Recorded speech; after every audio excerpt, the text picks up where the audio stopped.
Nakahanda na ang UNTV News and Rescue Team sa Metro Manila upang umasiste sa ating mga kababayan na maapektuhan ng Bagyong Ruby. Ito ang balita ni Renante Ponte.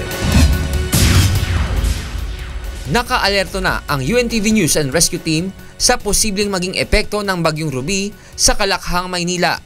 Nakadeploy na mula pa kahapon ang grupo sa mga flood-prone, landslide-prone at coastal areas sa Metro Manila.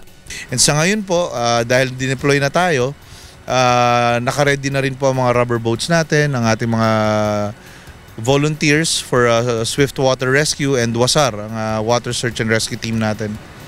Maging ang mga kagamitang pang-rescue tulad ng rubber boats, life vest, lubid, transistor radio, first aid kits, amphibious vehicle, naka-standby rin ang mga UNTV ambulance at rescue truck ng UNTV upang tumulong naman sa panghatid sa mga pasahero na ma-stranded sa mga bahaing lugar at mga relief goods para sa ating mga kababayang nasa evacuation center. Ayon sa Metropolitan Manila Development Authority, 16 na lugar sa Metro Manila ang delikado sa mga pagbaha. Kaya naman sa pangunguna ni Kuya Daniel Razon, tuloy-tuloy ang pagbabantay at pagmomonitor ng grupo upang umasiste sa ating mga kababayan na maaapektuhan ng bagyo.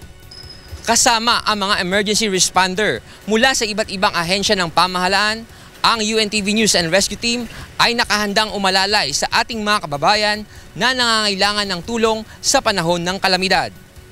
Samantala, kasama din ang UNTV News and Rescue Team kahapon sa pagpupulong ng mga rescue group sa iba't ibang ahensya ng gobyerno at mga volunteer upang pag-usapan ang mga preparasyon sa Bagyong Ruby. Actually ngayon lahat naka-alert na, lahat ng barangay, lahat ng kapitan natin ready na for kung sakaling malakas talaga tatamaan ng Metro Manila, magpe-preemptive evacuation kami. Ang ginawa na namin ngayon, preparation, i-evacuate na namin yung lahat ng mga tao na nasa mababang prone area, and then shelter lang sa medyo solid na struktura. So sa area naman namin na nasasakupan, kailangan puwersahan na ang gagawin na mamayang gabi. Sa mga kababayan naman nating nais humingi ng tulong, matatawagan sa telepono ang UNTV News and Rescue Team sa numerong 441-8688. Renante Ponte, UNTV News Worldwide.